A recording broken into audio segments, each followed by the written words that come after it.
Apparently, Jennifer Lopez felt like she still needs to find love. She can get the person to be attractive, but she cannot get them to want to stay. She's a runner. She doubled back to Ben Affleck. It didn't work either time. I think part of what she might have been saying in that longer interview was that, yes, they couldn't have loved me because maybe I didn't love myself. The truth of the matter is she's full of... I think the more you try to shame a man into dating a single mother, the more you actually stigmatize the act of dating single mothers. Single mothers have unfinished business. And if you step into that situation, you are agreeing to step into helping them with their unfinished business before your business can even start. A man who respects himself, who values himself, is going to find a woman that meets or edifies his value in himself. If you have a value add that offsets the kids you're coming with, okay, cool. What are your thoughts about people trying to body shame Ashanti after you having her all baby? If you're going to accept praise over how you look, then be prepared to accept criticism over the very same. We want women to have babies, right? And then we shame them for their bodies that didn't snap back. I get it. Maybe she still wants to be relevant. I get it. When I saw her move around stage in that one outfit, I didn't see a confident woman. I see a woman trying to make the best of it. When women abuse the, oh, I had a baby thing, like, ma'am, your baby's 14. Go to the gym. Welcome to yet another episode of the BLC Pod. And I got all my people with me. And that includes you guys out there. Yes. And speaking of you guys out there, don't forget to like, subscribe, follow, and all that good stuff. Apparently, that Stephen A conversation had y'all buzzing in the comment section, so keep that going. And of course, you see SNM, you see me. We got the merch shop. Yep. Yo, this whole merch on the wall thing, brilliant. You heard what I'm saying? SNM, I see you with the Toxic on. And before I forget, this episode is brought to you in part by Potting Made Easy. It is my honor to even be associated with this movement of foot. For anybody out there who has a voice, who doesn't know where to start, Potting Made Easy does exactly that. They make it easy to pause. So tap in, you know what I'm saying? Check out the URL below. And of course, use the code BLC Pod and you'll get some money off. You know what I'm saying? Each one, teach one, reach one. You heard what I'm saying? But speaking of someone who teaches and reaches someone, not you, Jay, I'm talking about the incomparable, the one holding it down for the youth. SNM Jones in the SNM Jones. Yes. I'm actually excited for this weekend because we do have a Kick and Connect coming up with the youth. And so it's basically just a meeting with them about self-worth, self-awareness, and we get to play kickball because, you know, sometimes the sister miss them days when we were in the park playing kickball. But you know what else I miss or don't miss is the church, because I'm not sure if you guys heard about it, but apparently Bishop Marvin Winans has indicated, and he admonished one of his parishioner for giving $1,200 instead of $2,000. But here's the best part about the story. They came out later to clarify, and she was like, "I'm so sorry, Master. I'm so sorry, Pastor. I was in the wrong line. You was right to admonish me. Oh, thank you, sir."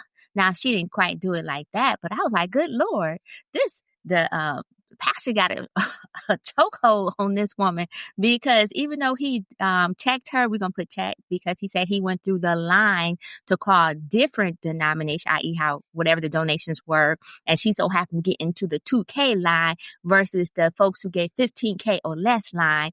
And it would raise questions like, why are you calling people out for the amount that they raise if it doesn't matter how much they donated or how much they tithe or whatnot, simply because it's the church? Like, sir, was this really a guilt trip?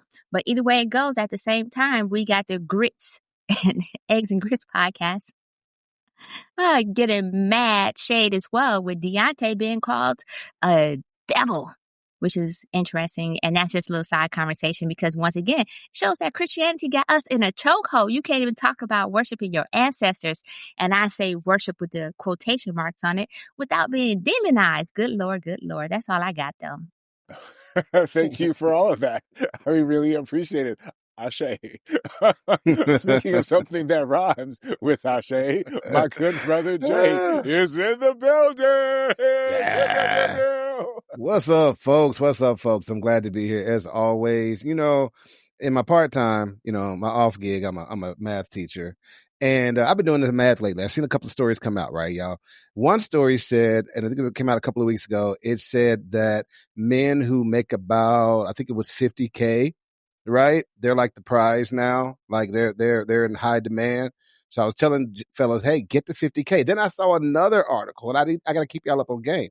This thing says that a man who makes 38,000K more than his partner is less likely to get divorced. So we got a magic number now, fellas. Get to 88,000. If you can get to 88, or you can date you a busted chick who works at, like, you know what I'm saying, one of them menial jobs, only makes like 12 or 20,000 a year, yeah, then that's fine too. But otherwise than that, if you want your successful chick, just get to 88K, man, and you can have your pick. At least that's what the streets are saying. I don't know, man. What y'all think? Hey, putting them up on game, right? That's what I try to do. A goal to reach for 88. You know what I'm saying? Be great at 88. Okay, speaking of being great, we got our guy Delvin the Expert in the building. What's happening, fam? What's good, man? You know who was not in the 2K line? Halle Berry. She was in the 8K line because she is having a time paying this $8,000 a month for alimony. I was about to say child support, but that's not how that works. So yeah, she's like, man, this is unfair. This is unjust. No justice, no peace. And she's the rabbit's got the gun now. So it's not that fun when the ladies are paying child support. We've seen a couple of high profile cases where ladies are paying child support paying alimony to their husbands, and they're not enjoying it. So maybe things will change with a few of these ladies paying alimony and seeing how the guys feel. So hey, listen, you got to pay. If it doesn't work out, the guys he needs to maintain the standard that he's used to and keep up with his lavish lifestyle that you have provided. So I'm for it. I want to see how this plays out. Get in the 8K line with Halle Berry ladies. Pay that man when it doesn't work out. Make him whole. Maintain his lifestyle. Yes. One time for Delvin saying that he is here for the equality. You know what I'm saying? He is here for the equality. I support you, ladies. Listen, y'all, it's hard out here. I get it. Okay. But you got to find ways to feed yourself. Like when you're on this entrepreneurial journey, it's like a desert. You might see mirages, but mirages are good because they give you hope. You need as much hope as you can get. You have to be willing and able to find the solaces of joy. Like, ooh, I was productive. Like, ooh, I was consistent. You know what I'm saying? Because it's going to take a long time for it to be fruitful. Okay, so my word of encouragement for all you people out there who are consistently out there hustling, hang in there. Okay, find things to be grateful for. Hey, I woke up today. I was, productive. I called this people. I got this meeting set up. I'm excited.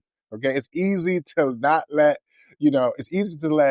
disappointment slow you down. So you got to find ways to feed yourself because it's not going to be your success. It's not going to be the money. It's not going to be the fanfare. It's just going to be you just knocking it out one day at a time. And one last thing. Speaking of knocking it out one day at a time, apparently brothers out here are scared to love. I get it. You know what I'm saying? We can laugh at that. Apparently 50% of men say that, hey, I'm scared to love, which is why I hold it back. And that's a real fucking thing. Ladies, if y'all think that men are out here just throwing their love around, no, we're not. You know why? Because our love costs us far more than it costs y'all sometimes. You dig what I'm saying? And so we have to be very thoughtful of where we put our love. It might sound like, nigga, man up, just love me. No, bitch, no. Okay? I have to trust you. I have to know you. I have to believe that my heart is safe in your hands. You know what I'm saying? Can a nigga cry around you? For real, for real? Okay, maybe that last part. Well, I mean, kind of. But the point is that there are good reasons out here that men are scared to share their love, to open their hearts, to be vulnerable with women. But we'll talk about one story where even mental health, it can be used against you. Okay, so my point is, ladies, please understand that. Okay, but brothers, man up. Okay. Okay. I know you like it's contradictory. Yeah. The man up part comes in. It's okay to be fearful. It's okay to express that fear, but it's not okay to not act. It's not okay to not take risks. It's not okay to not try to find somebody, because that's the key right there. If you can mitigate finding the right person, not getting caught in the ass and all that other bullshit, find the right shit, and then you might have a good chance of being successful. So that's where the man up part comes in at, Jay. You feel what I'm saying? And just like with business, it's not about there's not risk that you won't fall or fail. No, all that shit happens, but you got to still be willing to push through. So whether you're entrepreneurial or whether you're just trying to find some love, hang in there. Man up, woman up. hopefully it works out for you. Anywho's, speaking. I love that. Yeah, word of encouragement, man. Because, you know why I love it? Because apparently Jennifer Lopez felt like she still needs to find love. And matter of fact, she stated that out of all the relationships, and that's 4 marriages and 6 engagements, she never was loved. She didn't experience love. So maybe the man was holding love back in her relationships. But I don't know. She seemed a little suspect because guess who called her out? Her very first husband. He stated, ma'am. Now, he didn't say ma'am, but he sure used a lot of capitalized letters and whatnot and improper grammar. And he told her that you was a cheater, a liar, and you chased fame and fortune, and stop blaming the men. And so I'm just curious, after 4 marriages, 6 engagements, maybe even a 7th one, because I believe she was engaged to one person twice. Is it her, or is it really these men didn't love her? She's a runner. She doubled back to Ben Affleck, so it didn't work either time. It may just be her. But she's got the rings to prove it. And you know what? That's okay. Marriage isn't for everybody. I hope love is for her at some point in her life, but that may not be for her either. And that's okay. She may just have to settle for situationships and, link ups and hookups. And that might just be her lot in life. Everybody's not going to be proficient at love. Everybody's not going to be good at it. Could be maybe the person who loved her, she doesn't love them back. I'm not sure. But between 10 data points, I think she's the common denominator. But that's just my take. I think it's definitely her. Hands down, it's her. It's her because, one, she's Halle Berry, right? So she was already idolized by a lot of people to begin with. Those who could overlook Monsters Ball. I couldn't. But anyway, but she's Halle Berry, you know what I mean? She's cute. She got a nice little frame and stuff. She got her money and everything. But we see she cannot close the deal 10 times in. She can get the person to be attracted, but she cannot get them to want to stay. That's her problem. And you know why I can tell it's her problem? Because even now as she reflects on all of these failed relationships, she goes, none of them ever loved me, without saying, why was I so hard to love? Or even saying, why didn't I love these people so hard and love them so much and love them the way they need to be loved, where I was indispensable in their life, right? No, Halle, baby, that's you. You got to just eat that, girl. Eat that. When you get yourself together, when you do your shadow work, talk to me. I'll help you out. You know what I mean? I got a little room on my couch for you. It's all good. Go ahead. I just want to love that. But it's actually J-Lo. But there are some similarities there, though. Oh, I understand. My bad. I understand, sir. My bad. Same with J-Lo, the big booty. Even better. My bad. So Jay, I think there are people who are trying to shoot her some bail. I think part of what she might have been saying in that longer interview was that, yes, they couldn't have loved me because maybe I didn't love myself, right? And that's a really interesting argument if she's making it, right? Or if she's saying that, hey, you know what? I was so broken, whatever, right? And I think there might be some truth to that, but not in this particular case. I think the truth of the matter is that she's full of shit. And she, I know she didn't write her own lyrics, but maybe she should have people write her interview questions or answers thereof, because the way even if that was what she was trying to do, it was like flimsy as fuck, right? In truth, I think she exposed herself a little bit. And what we saw was the truth underneath that bullshit, which was that, yeah, bitch, it's you. You know what I'm saying? Like, but we can all, jump on her and say it's her. But the truth is, outside of her first husband, nah, it's them niggas too. You know what I'm saying? I have to question them niggas who decided to sign up for that after a point where it realized, like, hold on, man, something ain't right. You said Ben Affleck, he's splitting the block, right? Why? I mean, was the pussy fire? Or was because it was J-Lo? Like, I don't know, bro. I don't know. You know what I mean? Sometimes people get caught up in the celebrity. People get caught up in who that person is. Right? That brother who was just minding his own business 25, 30 years later, I'm not mad at him for speaking up because he was just minding his business, but he felt like he was lumped in there. There might have been a little bit of clout chasing up in there, but if he felt like he loved her for real before she became J-Lo, I am not mad necessarily. He had to speak up because she made it seem like there was nobody loving her right. And that brother said, nah, bitch, I was loving you right. You know what I'm saying? And I think men need to speak up sometimes because the narrative is horrible. But in this particular case, she was the one that was able. Right? Apparently, according to him, she was out here throwing that cat around. She had a song called Love Don't Cost a Thing. Apparently it didn't. You know what I'm saying? Until it did. Maybe it cost her relationships. Maybe it cost her a chance to find a real love or keep it real love.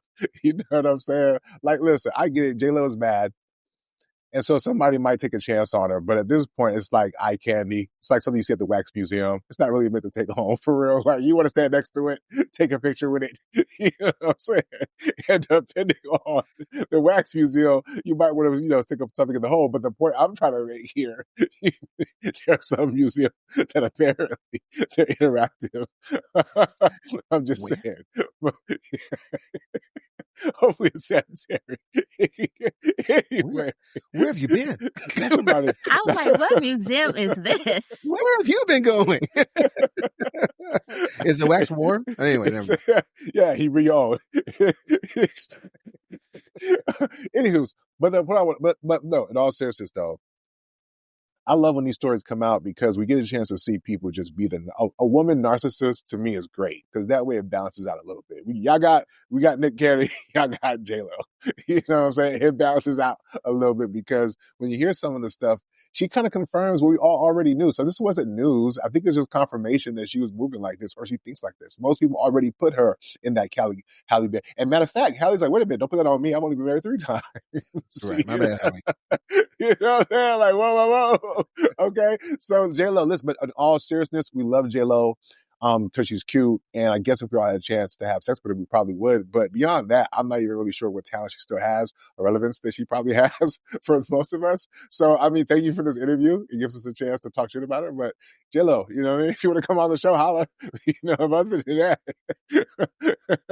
my love does cost a fee. Go ahead.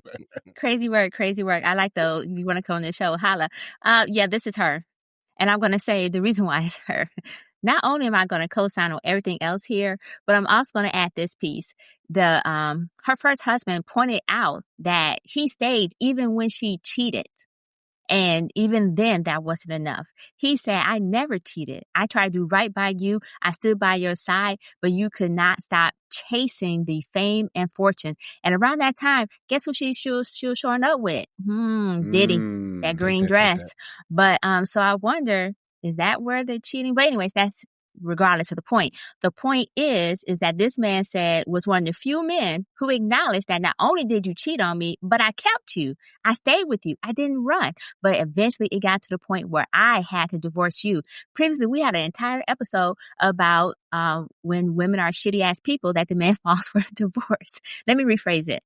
The episode was actually called, it was basically shitty ass women causes divorce, women file for divorce. But anyways, all this to say that J-Lo's a shitty ass person apparently, because if she wasn't, then she wouldn't have 10 rings around her finger, so to speak. Well, let me be more precise, because previously in Weaponized, it was determined that having a ring and being engaged are 2 different things. So let's go ahead and keep those as 2 different things. And say that she's been engaged 6 times. That's 6 opportunities with 6 different men, not including the 7th time when she spun the block with Ben Affleck again. And then that still wasn't enough because she's also been married 4 times. And so at what point do you self-reflect? Now, while she was in her interview, that's what I thought it was going to be. I thought it was going to be a self-reflection, and she attempted to do some of that self-reflection of like, you know what? I was broken. It was me. I did this to myself. But actually, it was more shade towards the men. So it was like, okay, well, I may have had a small part, but really it was the men because they never loved me in the first place. And there's a possibility that by the 5th person, yeah, he probably didn't love you. You know what I'm saying? He probably needed the boost. A-Rod needed the boost, or, a couple other folks needed the boost. In there, what's his name? The one guy, anyway, it doesn't even matter, because that's how she treated them, like they didn't matter. So I would just say this, J-Lo, this is definitely a you problem. You need a little bit more self-reflection, because if you truly reflected on yourself, then you would have identified the broken pieces within yourself that caused you to be the person who always had a man in the wing that you was cheating with while you were still married. And at the same time, that caused you to chase this fame and fortune. And I actually question the reason why you're bringing it up now is because you feel like you reached a pinnacle of success, but you're lonely. And now you're trying to figure out, because I'm lonely, is it these men? Is it because I was never loved? Or is it because I'm unlovable? Because oftentimes when women get to a certain point, they actually kind of turn the mirror into themselves, but not really. And this sounds like a not really moment, and more of a, I need sympathy because guess what? I'm at this age and I'm still lonely and I'm single.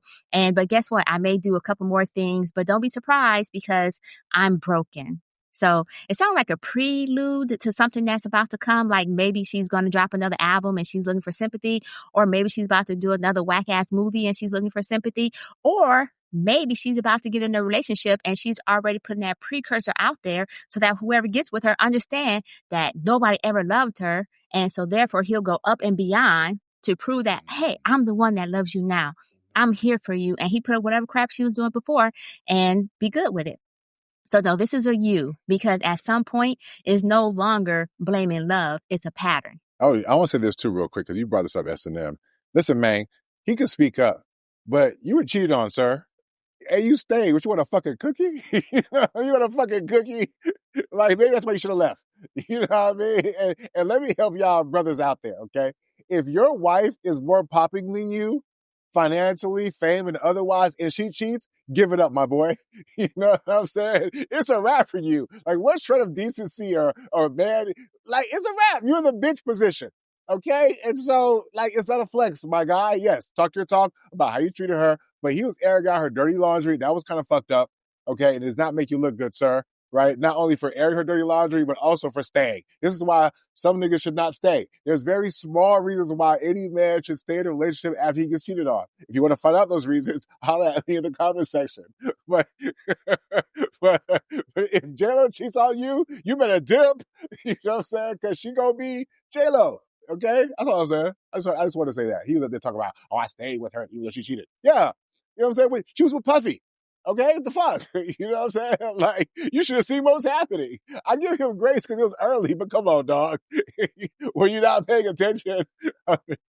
Take that. But go ahead, Delvin. I'm sorry. Was he Puffy or Puff Daddy at the time? I'm not. That makes a difference. That matters. You know, still take that. But you know what? Who's not taking it? The ladies. We keep hearing about the intuition. So scientists had to be called in because we need to verify this intuition. We've been hearing about this forever. So scientists did sciencey things. They did a study and they found out that the region of the brain that recognizes facial expressions, empathy, like nonverbal cues, things of that nature, women have a thicker part of that brain, and they've estimated that allows them to be 5 times more accurate when picking these things up than men's, which is what we call women's intuition.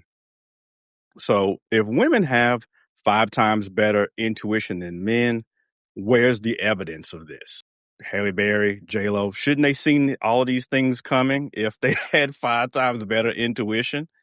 Personally, I think there's way too many single, mothers out there for the women intuition to be worked, and guys using women's cars while they're at work and bringing the car back on E. Wouldn't the intuition have told them that? But what do you guys think? Is this just are the scientists pulling one over on us, or is there really something to this?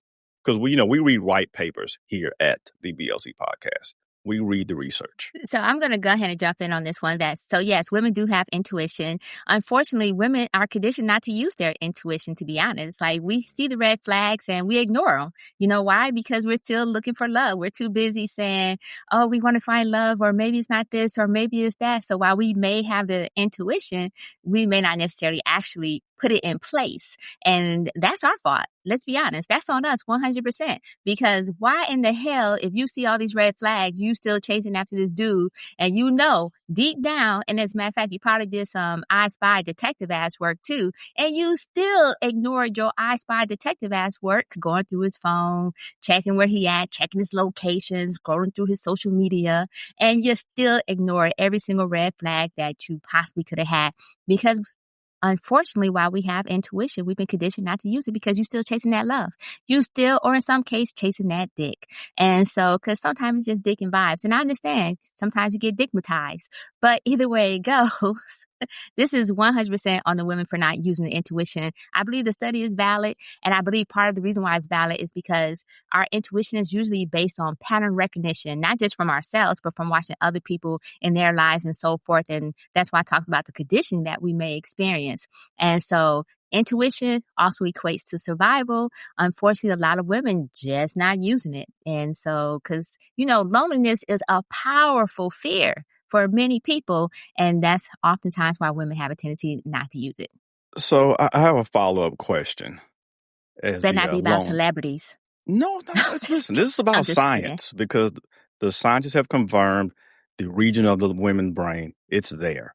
So to me, it begs the question, is it really intuition if you can just turn it off? Well, it's still intuition. The problem is they just ignore it. It's like, you know what? I'm going to put it in man speak really quickly. It's like when you get a gut instinct and you know when something's going to pop for you, it's like, oh, that's my gut instinct. But you ignore it because there's some fear or there's some doubt or there's people in your ear or there's something else that was telling you, no, don't do it. And so you don't do it, even though your gut instinct told you to do it. So women's intuition to me is similar to gut instinct, which men and women both have, just like men also have intuition as well, which can be related to gut instincts. So, yeah.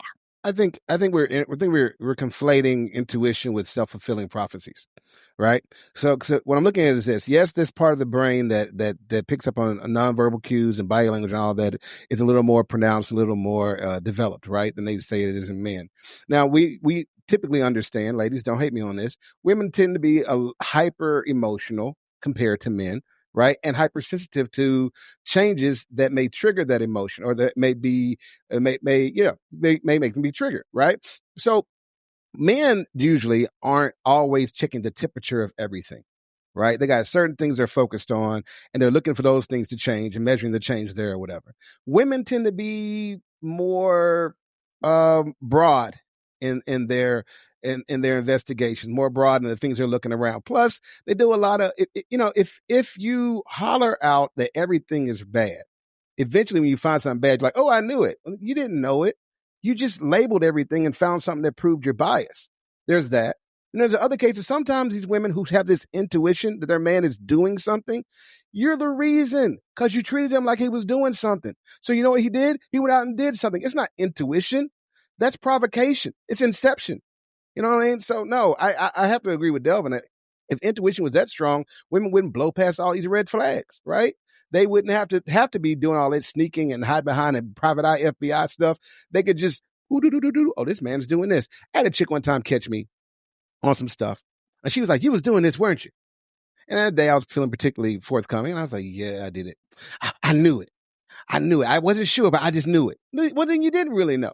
And I told her myself, you don't have no intuition. You just ran up on somebody who was feeling a little transparent that day. That's not the same thing, ladies. Please don't get it tripped up. Please do not think because your brain or heart or whatever is guiding you tells you something is happening. That's the real thing. Okay, sit down, settle yourself. All right? Just because that part of your brain is hyperdeveloped, yes, you may be able to read some things, but it doesn't mean you're always reading it right. Slow down. So technically, because we're supposed to be logical, i.e. men are supposed to be logical, women try to bring the receipts, and that's why they do that I Spy detective game work. So while they have their intuition, they then go and seek out to confirm that intuition, and that's where the I Spy detective game work come into play. Because without concrete evidence, then how can we verify that intuition, especially since we have a tendency to ignore the red flags in the first place? So this is a way of those women trying to find, not necessarily ignore the red flags, but to confirm it. So I can see where you would say, oh yeah, that is a self-fulfilling prophecy. But in reality, it's called evidence gathering, which is part of the detective work. Okay, thank you for that.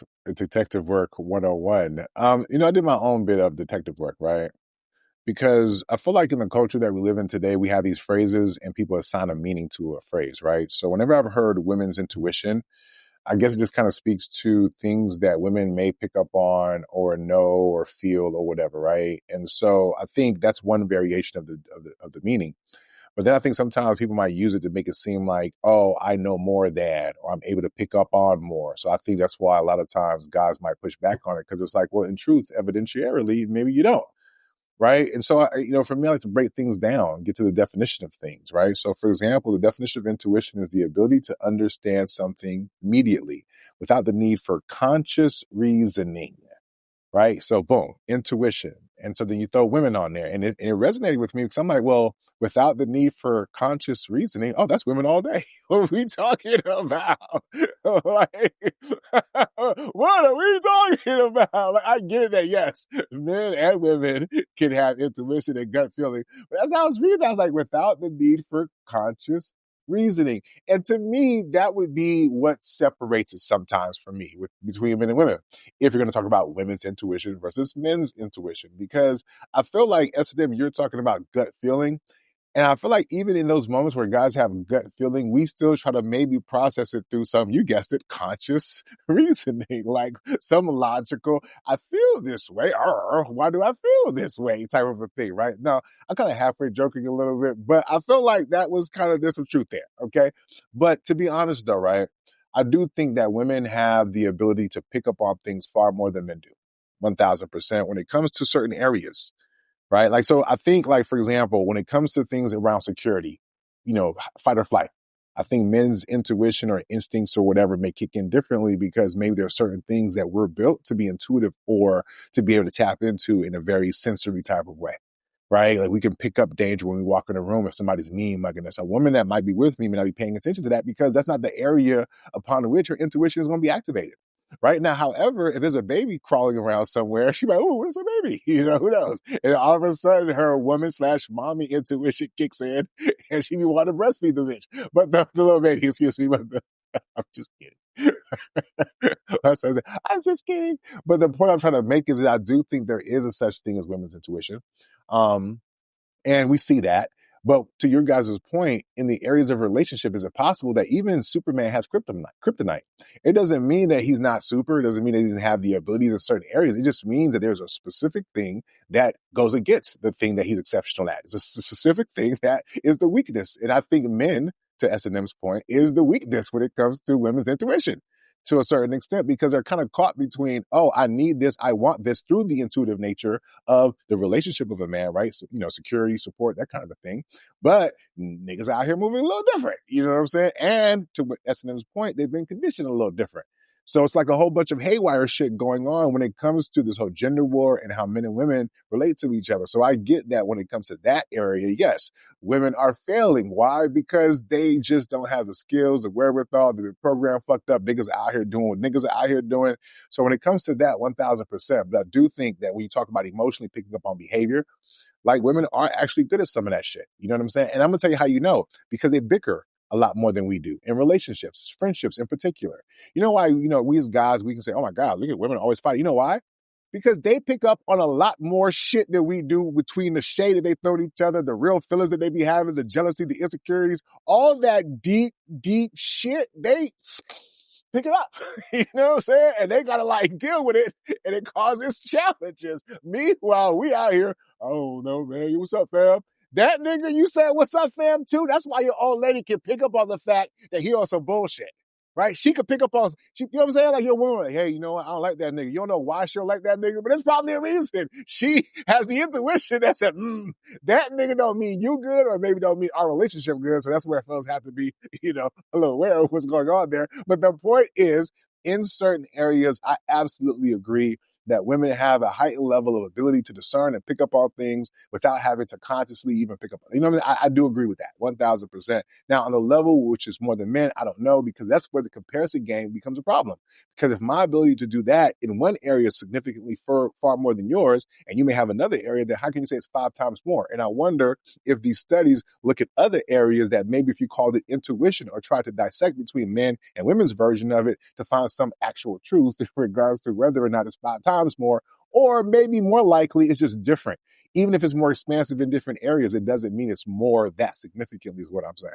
So I do agree that women have more intuition in certain areas, 1000%. But I also agree that, sorry, sis, you know what I'm saying? I'm your kryptonite, you know what I mean? So take that intuition shit somewhere else, okay? Because unless you got proof, bitch, bye.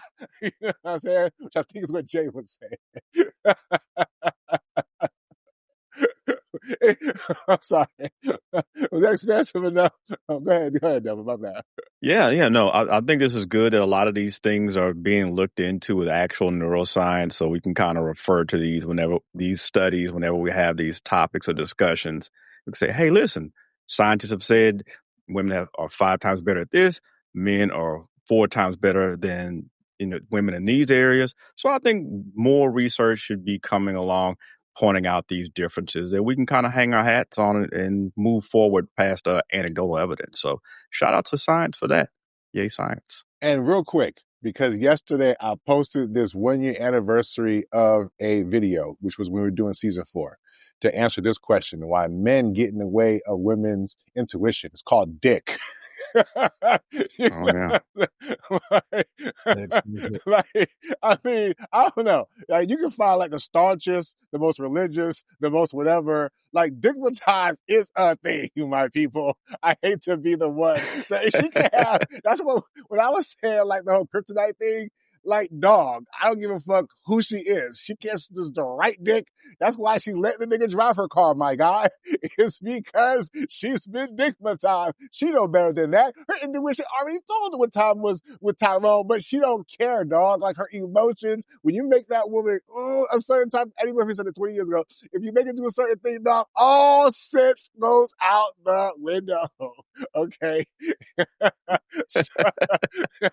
Sorry, intuition at all, bitch. You know what I'm saying? That dick will have her pay your tuition, my nigga. But go ahead, Jay.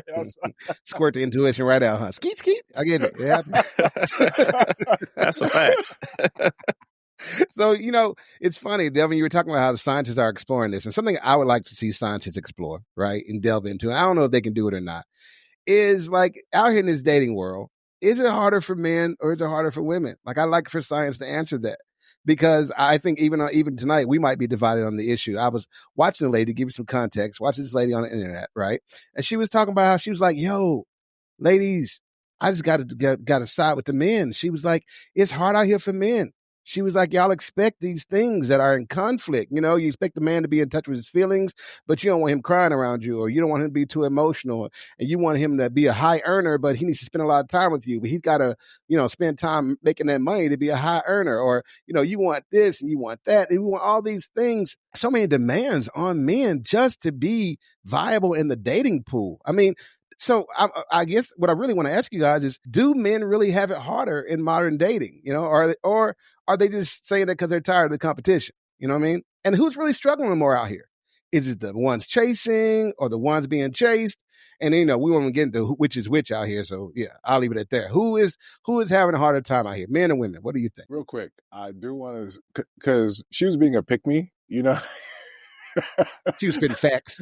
She was spitting facts. I just want to give her a shout out. I don't remember who she was. You know what I mean? There's nothing wrong with being a pygmy. You know what I mean? But I think she was being one. Okay. And fuck it. And fuck it. You know what? I feel like fighting. And anybody who would say it is harder for men today, you're either being a pick-me or I don't know what whatever it is for a man. Fuck it. I'm going to say that from fucking jump. Okay. How the fuck is it harder for men today? Matter of fact, you know what? I'm gonna wait. Does anybody here believe it's harder for men today? Because if it's not, then I don't, you think it's harder for men? I think it's harder. And anybody else? I guess, yeah. Just be crazy. Anyone else? Anyone else? Okay, well, fuck it then. Okay, well, I'll just go ahead and go. Fuck, I'm just trying to give y'all a chance before I burn this bitch down. Harder for men to date. Where? How? Please explain to me, how is it harder for men to date? I guess I'm still trying to wrap my fucking mind around. Listen, if y'all know me, y'all watch me long enough, y'all know I fuck with niggas. You know what I'm saying? I support brothers in their challenges, okay? But if we're talking about harder, I'm not saying that it's not hard for men to date. We're talking about whether it's harder for men to date. Why? Because they're getting all these signals from all these people out here. They don't know which direction to turn to. You're supposed to be this way. You're supposed to be... Nah, bigger, be yourself. It is not that fucking hard if you cut through the bullshit. Y'all motherfuckers be making this shit hard. It's going for men and women, but I'm talking about men, right? Like how?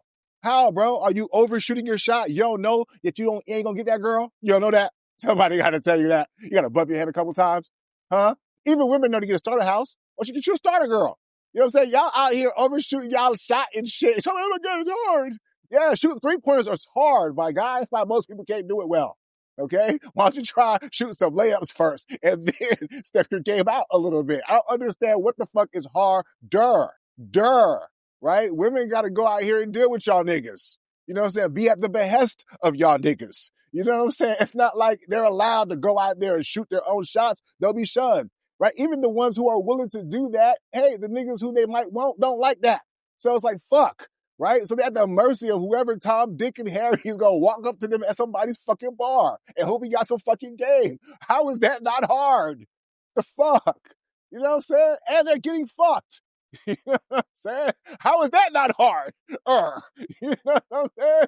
Like, they gotta hope that you bringing something, you're gonna be on top of them. You gotta be gentle or supportive. Man, what the fuck are we talking about, dog? Like, how is it hard for men to fucking date? You know what I'm saying? The reason why I feel like niggas say this shit, and I hate to say this because I love y'all niggas, man, but that's why I said y'all should let me go first. Because how is it harder and you're a man, fam? Fam, you can pay for pussy. You know what I'm saying? Like, I mean, there's different things that you could do. What the fuck? What's harder about dating women, man? Now, if you say, hey, is it harder to find a wife? Okay. Now we might be talking. You know what I'm saying? But even then, y'all cap. Right? Because what's your qualifications? For real. So no, I'm going to have to hear more because there is no fucking way that it's hard for men to date because the only way is what, financially? That's what's harder. What? The fuck out of here. What is harder? That's what I want to know. Somebody else go. Please. So here's why it's harder, right? Because we're not talking about banging out in the streets. We're not talking about shooting up the club. We're not talking about getting your rocks off. We're talking about actual dating. You're actually seeing a person. And we're talking about, so when I talk about dating, yes, Nick, I'm talking about dating with intention, right? Not out here just trying to get your dick wet. I'm mean actually trying to link up with somebody. And yes, it can be harder because there's a certain point of compatibility and matching with a person that requires a certain level of vulnerability, a certain level of showing your hand. Right. And you can't show your hand to everybody. Everybody might not understand that. And then there's the timing involved. And with the expectations between what a man is supposed to be based on TV and what a man is in real life with his real struggles, right? They don't always add up. So this man has a choice then. He either needs to project what he would like to appear, or he can just go out there, like you say, Nick, and just be himself. But guess what, sir? You out there being yourself, it will be harder. You will not have the same success as people who are out there putting on the front, putting their representative forward, right? Or just shooting up the club. It is harder if you're a man dating with intention to be out there and be your genuine self and find it reflected or find it accepted, applauded with the same frequency. It is more of a struggle. And women are expected.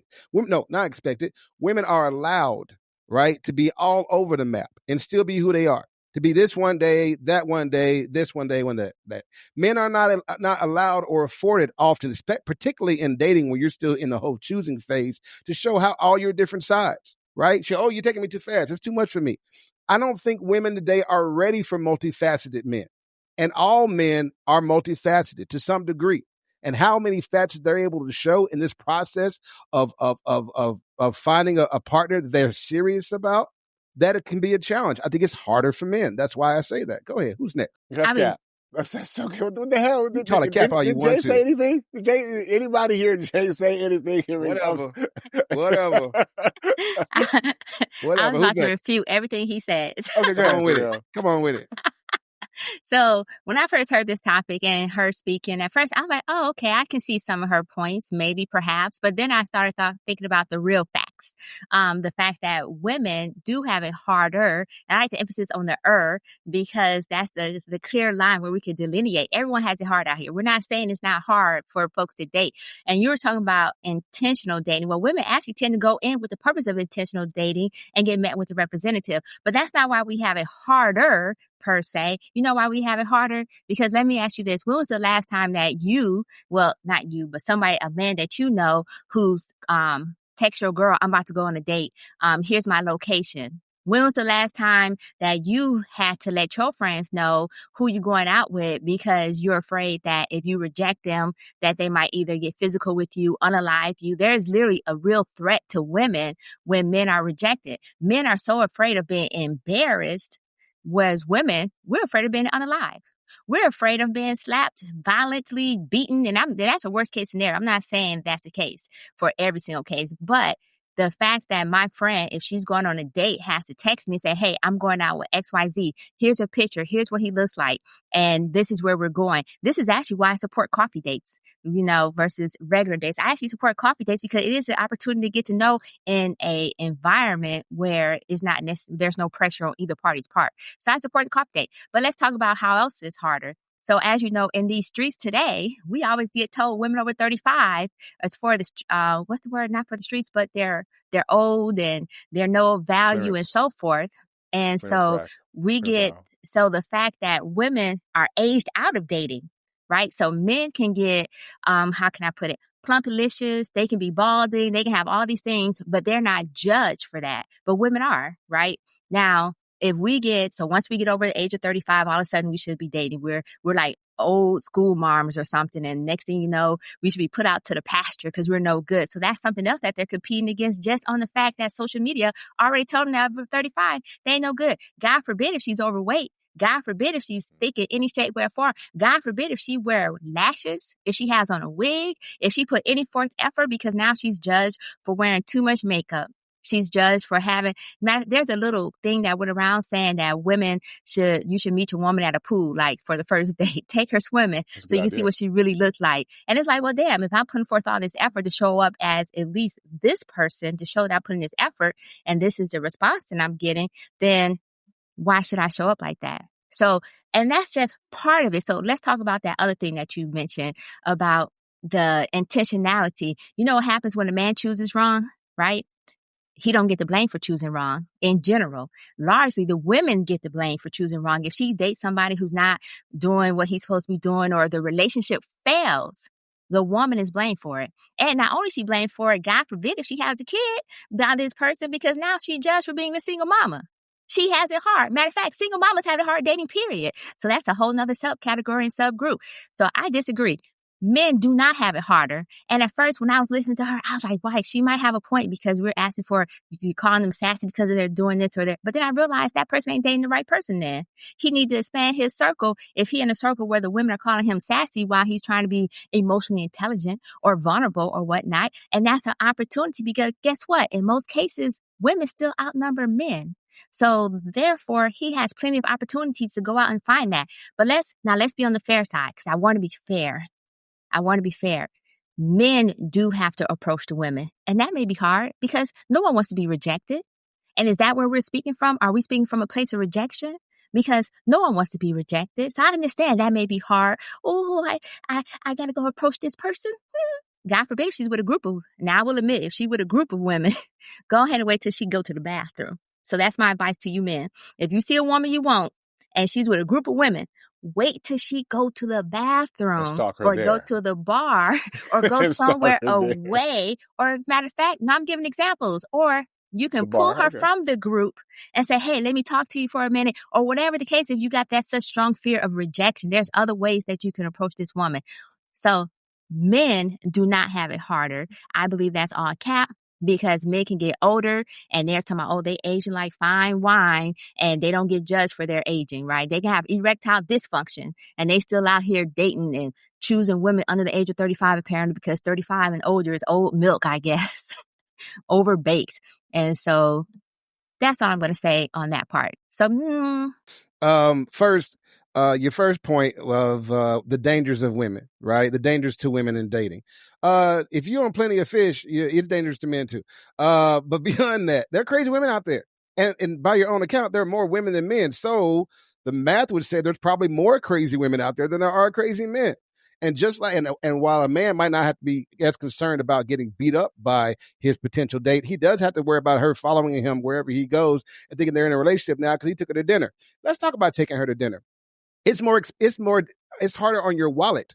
It's harder on your finances, and it's harder on your time. You talked about women and how, when they're 35 and they've aged out of the game, and how hard it is for them because their body is changing and they're looking older now and blah, blah, blah, blah, blah. That's y'all's fault. It's your fault for creating a culture that says the woman's value in the dating game is her body and her face, right?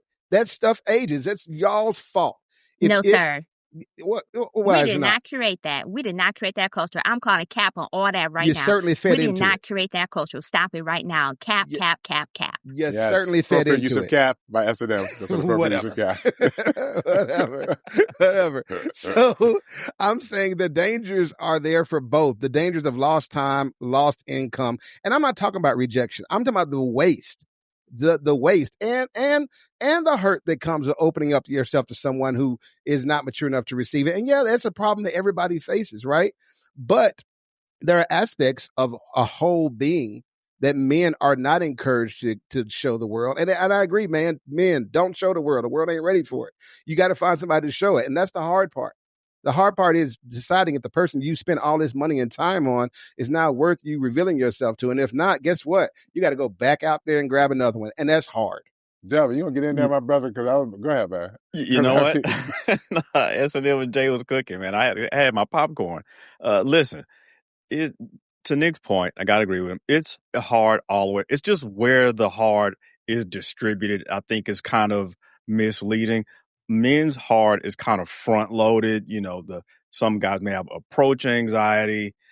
She may have a roster already. Mixed signal expectation. I want you to be multimillionaire, but I want you to be home by 5 every day. I want you to be a philosopher king, but I want you to be a hood nigga as well. Just, I want you to show up as a husband, but I'm gonna, save things. I'm not doing wifely duties. So there's a lot of emotional hard things that guys have to deal with too. Women's hard kind of shows up over time. Pregnancy, invest in time, and ends up being a bust. So her hard is kind of spread out. But men, listen, you're not going to get out of hard. All you can do is mitigate it. And the way you mitigate your hard, to somebody's point earlier, I brought up, I can't remember, deal with women who like you. And that's where the male intuition needs to kick in. Guys, we've got to work on that male intuition. Maybe we can get science on that. You got to figure out which women genuinely like you for real. Because women who really like you, especially women who are sexually attracted to you, they're going to be a lot more agreeable, and they're going to make your time with them a lot easier. There is no zero hard scenario when dealing with women, guys. I don't know what to fucking tell you. You can make it low, but it can't be zero. You're just going to have to eat that as a man, of course. We're going to have to work on that male intuition. Listen, all right, go ahead, Jay. We'll call it a draw. No, ain't no draw. I was about to switch sides just to make your argument relevant a little bit. Oh, well, why don't you do that? It's 3-on-1, huh? It's 3-on-1 Go ahead. No, I mean, you couldn't make the argument. It's not our fault. I thought I did make the argument, but he recapped what y'all said. He gave a very good point of the hardness being front loaded and the hardness being backloaded for the different sexes. I agree with that. And so I'm thinking about the front part, because the front part is navigated, the back part isn't so bad. So I was willing to be diplomatic about it. But go ahead. What you got to say? No, it's cap. All of that is cap. All of that is cap, right? Because it's harder. Harder suggests there was one more harder than the other. And all I heard was wah, right? And then I heard like, ooh, hard me too. Right? And I didn't hear anything that suggests that you even believe that it was harder. I mean, listen, I know we try to make the argument. I'm just saying, listen, you know what I mean? It's a hard argument to make. That's why I started off by saying anybody trying to make it, it's like, what are we doing? You know what I'm saying? Harder, right? When Jay wants to make sure that guys know we appreciate how hard it is for y'all, even though it's not harder. You know what I mean? But I'll tell you one area where maybe it is hard. If you're a high value man, right? Because you would think you have the pick of the litter. Right? And I guess maybe you do. So does that mean you have to settle for someone who maybe has qualities that are like on the fringes, like being a single mother? Well, apparently I saw this clip. It was his brother from probably maybe a couple seasons ago on some Black People Love show on OWN. And I guess what was funny to me was that this brother was saying, hey, he came from a single mom. And, the woman that I guess he might not have chosen because she's on the other side of the couch with some other nigga was like, hey, remember when you said this about me? And they were trying to shame this brother for saying, hey, you came from a single mom. Why are you shaming that? Because I guess he felt like he was doing a lot better in his life and he shouldn't have to settle, right, for a single mother. Now, I know that's a loaded way for to say that, but is he wrong?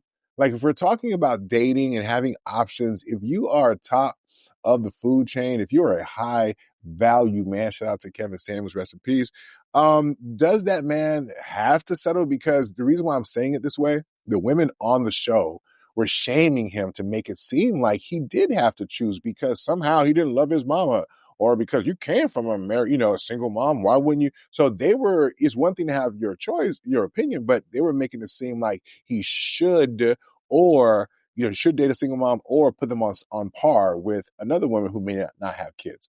So what are your thoughts about that? Is he, wrong or no? I'll go ahead and jump in here. So I'm actually of both minds on this. And so you guys probably hate this because I already said I'm going to be flippity, floppity, floppity, flip. So this is what I'm going to start off with. Oh, that's new for you, S&M. I've never seen that before. Not you straddling the fence and not taking bold takes.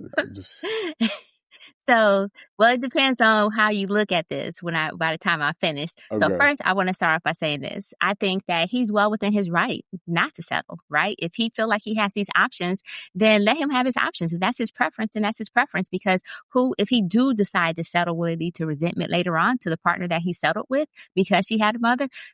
Because she's a single mother, would it also lead to him perhaps resenting that child eventually because he didn't want to be with a single mother? But more importantly, he has options. I think we should stop shaming people for their preference, right? I think that at some point we got to say, hey, because there's more women now that are saying that they don't want to deal with a man who has children too now. There's your preference shouldn't equate to being admonished or shamed or whatnot, especially if it's coming from a genuine place.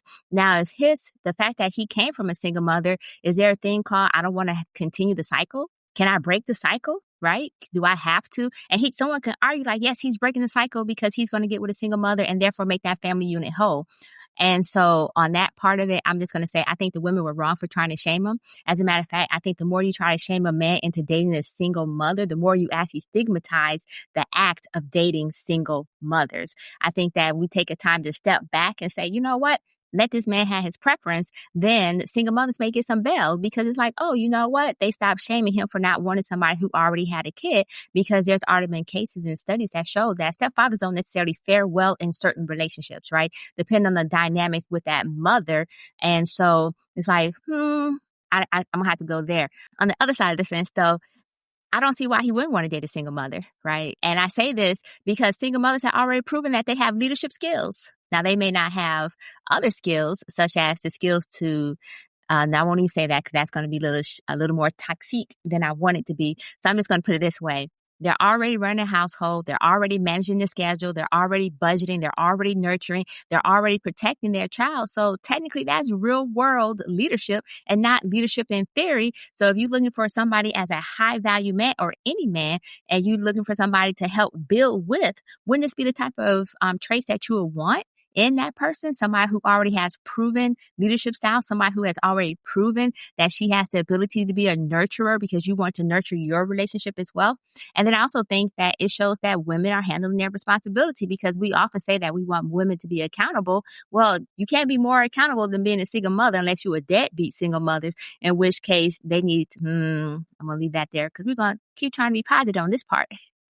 And so ultimately, I think that single mothers will understand the whole capability of sacrifice and commitment, right? Because they're already committed to that child and they're already committed to the idea of sacrifice. So if you, let's say as a businessman, for an example, and you're in the process of building your business, then she's more likely to relate to the fact that you may have to sacrifice your time while she's building that business or while you're building that business so that they can prosper or that he can prosper. She's more likely to play her role because she already knows what her role is. She already understands sacrifice. She already understands commitment. She already understands what allotment is, allotment of time. She already understands that type of scheduling.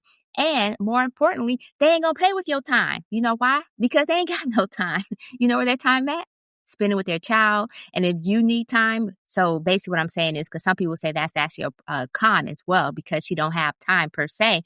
But if you're in the process of building your empire, then that may be okay, because now you don't have to worry about her complaining that you're not spending no time with me, because she already preoccupied. She already got somebody occupying her time so that you don't have to get that shade from not spending time with her. I just think that there's other attributes that can be looked at if a man want a single mother. I don't think there's a single, it should be like, oh, she's not worthwhile, that she's not of value, because she is of value regardless. And having this real life experience by being a single mother actually shows how much value she brings to the table. And on top of that, you know, nowadays they're claiming that our fertility rates are going down more so in other communities than our communities. And so she's already has a proven track record of being fertile if you want some kids. because she already shown that she's fertile as well.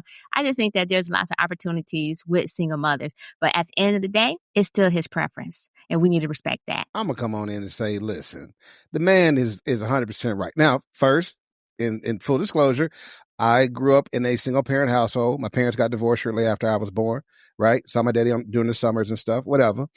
But now that doesn't mean that I should go out and get a single parent. There's lots of reasons why that may not be a good move for him. If you are, first off, I've said it before, single mothers have unfinished business. Okay. And if you step into that situation, you are agreeing to step into helping them with their unfinished business before your business can even start. Right. Plus, you're coming in to publish a book that's already been written. The best you can hope is a footnote, particularly if the child is older. Right now, you got to deal with systems in place and habits that they have that you might not agree with. They might not align with you, but this is the way this woman, as SNM said, has been leading her house. Right. And so unless she's willing to change it up and let you come in and shake it up and make it right, you are going into a problematic situation that you didn't have to go into. I think he probably said it because he probably did. Because growing up in a home with a single parent, he was like, shoot, I know my mama had brought this Negro around. I would have given him hell. He wouldn't have told me nothing. He ain't my daddy. He ain't this, he ain't that. He's like, he doesn't want that for himself. Are there people out there who are checking for single moms? Yes, there are. I know a guy who likes starter families, right? He likes single moms. He likes to come in when the kids are already there. He wants to be a dad. He wants to be impactful. He wants to change lives. He has yet to successfully do that, okay? He is running into the problems that I've expressed to you time and time again. So it may be something to that, right? Single moms, look, you're worthy, you're beautiful. Clearly somebody thought that you was really that because they took the time to get you pregnant. You know what I mean? Now, what happened after that is a whole nother story. I won't get into it. But yeah, you have value, but you also have baggage. Okay? And it's okay for somebody to say, listen, my trunk can't hold all your baggage. That's okay, right? He has that right. He's moved in a way that does not require him to pick up something that he feels like is not good for him or is too much for him. And I think that for men to sit down on the front end is wise, rather than being in a Captain Save-A-Hoe. And now you out here, and I'm not calling single moms hoes. I'm just saying most of the men who go after single moms are Captain Save-A-Hoes, or they want the instant family, the add water family. Right? They out here trying to make somebody's life different and turn it around and change it and be this good guy, this white knight. And guess what, sir? You will die on your sword 9 times out of 10. No, I get it. Don't press that man because he didn't want that. There are other people out there who probably do want that, but he's not one. And it's fair for and right and just for him not to want that because there's a lot more to it. It's not just you. It's you and your child. What if your child is poorly raised? What if your child got a smart mouth? Right? What if you and your child got these systems in place in your house that don't work for him, right? Y'all, maybe the kids that haven't learned to do any chores. You do all the chores. Now you got him in there like, I need you to help me with the dishes. Hell no. Because when I was growing up, my mom had the kids helping out. You need to teach your kids better. Now it's all kinds of problems. So no. Get that man some bail. Go ahead, Devin. You know, what I like to do when this comes up, I like to ask the pro single mother delegation, how would you feel if it was your son? Because I always get a different answer when I say, okay, well, listen, let's say your son became an attorney, you made partners. Like, yeah, mom, I made partner and I just met this lady and she's really nice and I like her and she's got 3 kids by 3 different dudes. Now that's a problem. So that's how I catch those folks, being in the BS, because it's great for everybody else, but not my son. He's different. He's special.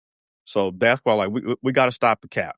And listen, it's okay. Listen, if you have a value add that offsets the kids you're coming with, okay, cool. You might say, listen, I know I have a child already, but I'm super agreeable, or my body doesn't have a pore or a muscle, or I'm snatched out, if nothing's out of place, or say, hey, listen, I know I'm a single mother, and guess what? You've become such a high value man. You can have additional single mothers. See, you talked about opportunity. There's an opportunity. I just pointed one out. So if you're going to come with a kid in tow layers, what's the value add? I think that's not the question being, and just you saying, well, I'm the value add, that's not going to work, because men inherently do want to start their own family most of the time. That's okay. But if you're going to come from that angle, you got to ask, what is the value add that I'm bringing? And you can't just say, well, I'm the table. Okay, well, nobody wants to hear that shit because he's got a lot of options, a lot of childless women. He can go start his own family. Why the fuck should he pick you? I know you think you're special, but why should he pick you over all the other options that he has, especially if he's wealthy, charming, charismatic, hung like a mule? Why should he pick you? What's the value add? That's what's not being asked. And what would you want for your son? And that's what we can't skate around, ladies. What would you want for your son? The dreaded, what would you want for your son conversation, ladies? Oh man, this conversation is like, I guess how some of y'all look at single moms, like low hanging fruit, right? I say that because that's what y'all sound like. Y'all sound like these women are low hanging fruit. Like, oh my God, they have all these other issues, as if women who are not single moms or have their own fucking issues. So I think a man who respects himself, who values himself in any way, shape, or form, is going to find a woman that meets or edifies or reflects his value in himself, right? Full stop. And sometimes that might come with a woman in tow. Sometimes it doesn't. You know what I mean? I think for me, like, because you've had this conversation before about single moms, I don't want to relitigate it.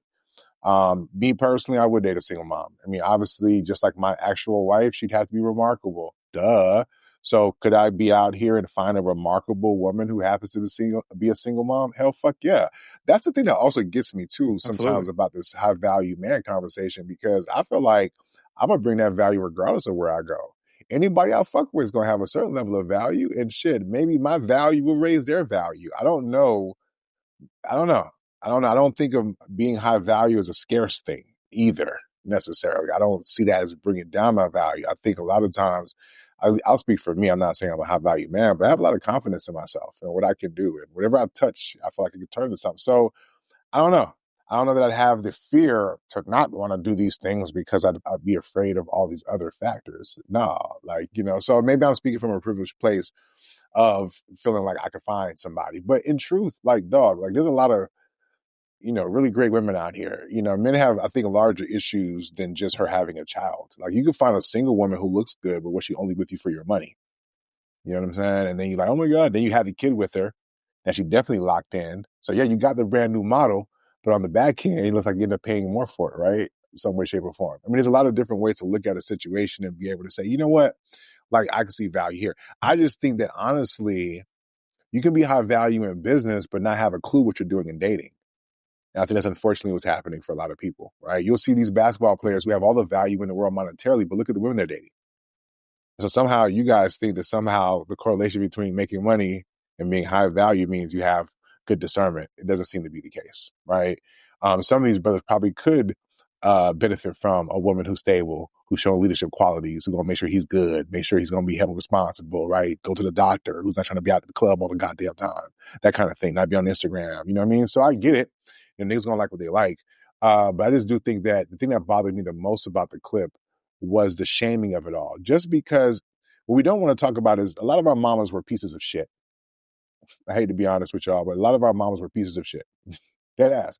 No, because they were trying to make it seem like, oh, you was raised by a single mom. He probably didn't have a good experience. He saw how hard she had to work. She was not home a lot. Maybe he had to fend for himself. Maybe he was the one taking care of him and his siblings, right? So from his vantage point, as a kid who deserved to be cared for, nurtured, and loved, he didn't have those things. And so you think him growing up and wondering, yes, he made it out, right? You expect him to go back to that? And it's not good enough that he can express his preference. Y'all want to shame him to make it seem like it was the black women, including, I think her name was Egypt Sharad. She was the host of the show at the time. So I'm like, oh, your mom was this? Who gives a fuck? I get that many of us are attracted to our parents. I get that's a part of a thing. But if my mama was a piece of shit, then I wouldn't want to get married to somebody like her either. And that goes so unspoken because people automatically assume, oh, you don't love your mother. Last week, God bless Natalie, right? But she mentioned Stephen A. didn't like his mom. Okay, I get that because it's an easy win. But it has nothing to do with your position sometimes, right? But sometimes, guess what? You don't like your mama. You know what I'm saying? Sometimes it comes out in how you date sometimes. So I don't know, man. I think, I get the whole single mom thing. I'm not mad at brothers for making a good choice. If you worked hard and put yourself in a position, you should have a right to choose what you want to choose 1,000%. Conversely, I also don't think that people should shame you for those choices. But at the same time, as a man who has some confidence about himself, sometimes when I hear some of y'all talk about this topic, it just makes me wonder what confidence then, right? Because just like you could be a captain of industry and go against all odds, right? The chances of you building a business, chances of you making a 6-figure salary, the chance of you doing X, Y, and Z is already infinitesimally small, but you don't doubt that. But the chances of you going out there and finding a good quality woman, despite whatever characteristics, oh my God, he damned! Can't do that one, right? Ooh, it's hard, right? Fuck out of here. You know what I'm saying? If y'all need some help in being able to discern, holler at your boy, man, because there's way too many good women out here. You know what I'm saying? If my wife will let me have more of them, get the fuck out of here. I be hoarding them shits because y'all niggas don't deserve them. I mean, we talking about, I ain't really, but y'all get what I'm saying. There's way too many good women out here, single mother and all. You know what I'm saying? We only got one kid, you know what I mean? There'll be 3 of us, you know what I mean? With 2 kids, come on, man, we can make it work. You know what I'm saying? We building community over here. I'm gonna have to push back on that. Go ahead, Jay, push back there. Because you gave all this, you say, oh, you can find a woman, you know, who doesn't have a kid, and you marry her, and y'all have a kid together, and then she got all these problems. It's true. Anybody can have problems, but the added difficulty of navigating multiple relationships at one time while you're trying to build a future together cannot be overlooked, and it should not be dismissed. I'm not overlooking it. That's all I'm saying. And I'm acknowledging it's harder. Okay, I can acknowledge it's harder if she has a kid, but but all your examples was like, oh, it was negative. There was not one scenario where there's a good relationship with the father, they're co-parenting, the child is well-behaved. You painted like the worst scenario, and every time we talk about single moms, we act like those are the only ones that fucking exist. And that's not true. Okay. All right, listen, my job was not to sell the single moms to anybody. Single moms are great. Okay, my job is, as I see it tonight, is to give you some heads up on some warning signs. You know what I mean? Some math you might want to do before you jump out in that pool. Listen, I married a single mom, right? Matter of fact, I married 2. I divorced one of them, so I tell you, I'm 50-50 right now for it. But anyway, my point here is... You're a repeat customer is what you're saying. And I'm telling you from my experience... Another reframe. What some problems are. That's all I'm saying. I'm sharing with you what some problems are. Now, you can take that people out there in TV land or whatever and do whatever you want to do with that. I'm just giving you some game for what I've seen with other people. And I'm saying there's some extra difficulty at it when she is a single mom as opposed to just a single woman. And if you're down for that, and you got time for that, then go for it. If you don't have time for that, or you don't want to make time for that, then please do not slow your roll for that, because that is not for you. You know what I mean? That's all I'm saying. I hear you, Jay, but all I'm also saying is there are people who are having a different experience with single moms too. And every time the conversation comes up, it just seems to be like, oh, it either got to be you forcing the dude to do it, and it got to be the worst situation ever. That's not fucking true. You know what I'm saying? I mean, there's been plenty of high value men who've married single moms and they were happy about it. Right? This conversation makes it seem like you can't be both. You know what I mean? I agree a man can have the right, but he could also, choose otherwise, and it may not be the worst decision ever. That's all I'm saying. That's true. That's true. There's 2 minds on the issue, right? And speaking of 2 minds, as a matter of fact, let me pivot. That's wildly appropriate. That's wildly appropriate. I don't know if you guys caught the Breakfast Club interview with Gucci Mane, right? And his girl Kia, right? She looked kind of cute. Anyway, they did an interview, and Gucci Mane was being very transparent about his wrestling with schizophrenia. All right, all jokes aside. And they were talking about her role in helping him through this. I know a lot of people thought that when Gucci Mane came out of prison, he got cloned like Tyrone. They're like, he's real different, but he was going through some things apparently, and she has been helping him through those things, right? And so as I'm watching the interview or whatever, and I'm listening to them talk, she started making some declarative statements like, took his phone. I changed his passwords. I don't let him do that. I told him not to do that. We had to kidnap him one time. Like, whoo, you know what I mean? And so I'm thinking about how much men are asked to be, to do the shadow work, to work on themselves, to confront their demons, and to be transparent and to be vulnerable. And it got me thinking, when men open up, I mean, are they truly being supported in this day and age, or are they just giving ammunition to somebody to take advantage of them, to use against them, to control them? Is this therapy culture that we have, is it creating real transparency, or is it just giving people leverage? You know what I'm saying? So if vulnerability is being weaponized right now, that's something I think we should talk about. And I'll wait to the end to say how I feel about what she did and whether she was weaponizing. But it definitely, it smacked of something right?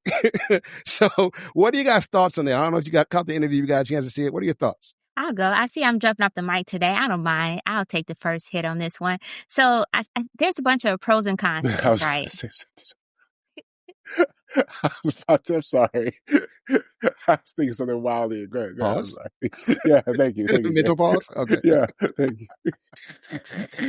Lord have mercy. So with that being said, there's some pros and cons to this approach, right? And so I understand the ideal of her potentially weaponizing this, but let's be honest. Keisha basically just talked about her experience, right? As far as navigating the mental health challenges that came in her marriage. And she dealt with it, managing a serious diagnosis amongst the public scrutiny, as well as maintaining the relationship. It's already hard to maintain a relationship when you're in the public eye as a celebrity, much less one with mental health issues, Kanye West as an example. And so it's like, I think that we may issue her a little bit of bail, but let's talk about the pros, right? So one of the things that she did was commercialize it, right? And at first, when I first saw that she commercialized, I think she charges $525 a pop. I was like, oh, that's some shicey ass shit right there. How you going to charge for this service? But then I realized, wait, it's business. Everything is business.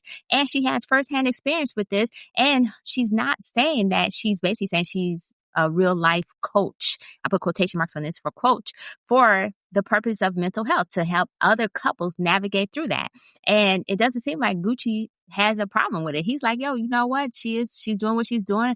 I'm experiencing it. As a matter of fact, he might be testifying on her behalf of saying that she's doing what's right, because he does need some element of control in his life. And she's providing that element of control. She's keeping him on track. She's helping managing his symptoms. She's helping him to show up as the best person that he can show up with, considering that he was diagnosed, I believe, with bipolar and schizophrenia.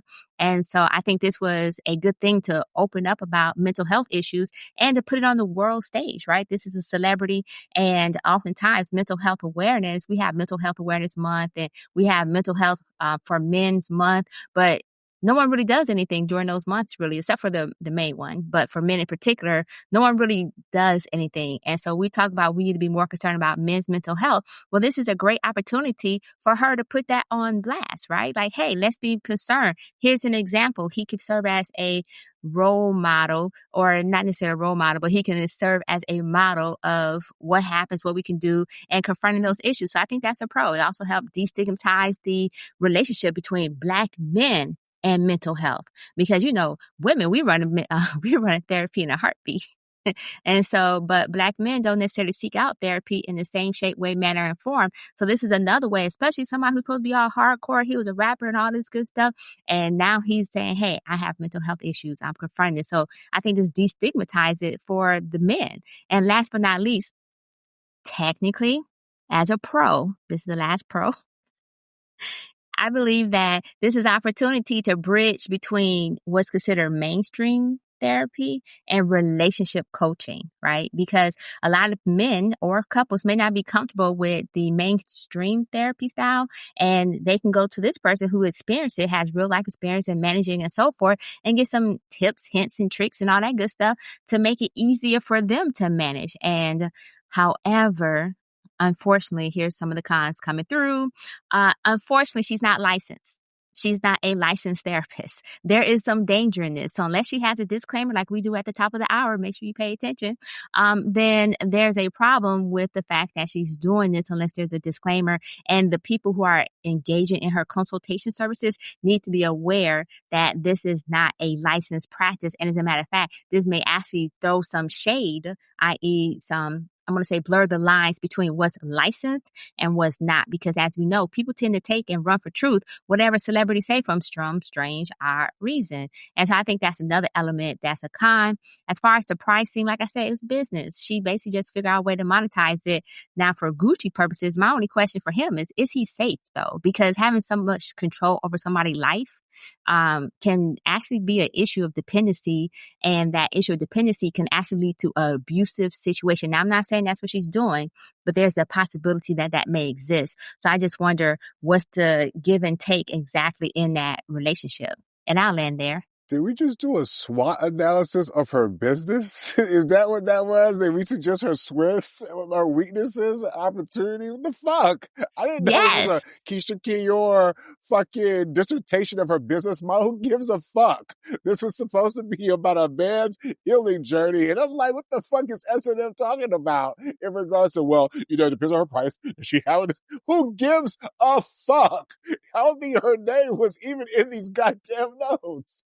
So What? first, it said weaponized vulnerability. We're talking about in from the relationships, weaponized. ma'am, not going out there and like signing up for some fucking service. He was talking about if you're a man, for example, and you're in a relationship with somebody and you're dealing with certain type of mental issues and you're vulnerable, can that person take advantage of you? So, for example, please move aside, ma'am, so we can talk about the real conversation, right?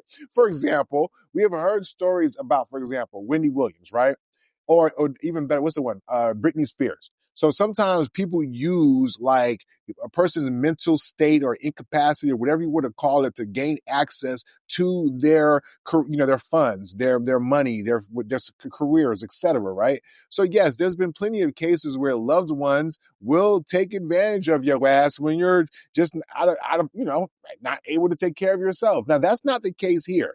Now, getting back to what Jay was talking about, the interview in regards to how Sheem came across, because I saw that, Jay, and I felt kind of the same way. Initially, you're like, damn, she's holding him down. We all heard the stories. She was a part of and probably largely responsible for his going through jail, coming out, looking as fit, being as healthy, being as problematic, maturing as much as possible. So she probably gets a lot of credit. And so we love that in our community, seeing a woman holding her man down. I think he had like 2 million.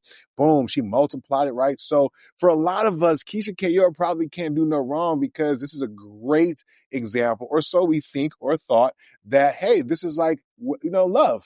Like how you support each other, hold each other down, ride or die, all of that. We've seen Gucci's past. This is the best that we've seen him, right? And so she obviously is a big part of that. But in the interview, though, the part that Jay referred to, I was like, just a little bit, because there was a part when she was like, well, he'll do this. And when I know that, hey, you're sick, go sit down over there. And I remember thinking to myself, because the things that she was describing, they weren't things that automatically you read as schizophrenic. It might have been like, oh, he didn't want to talk.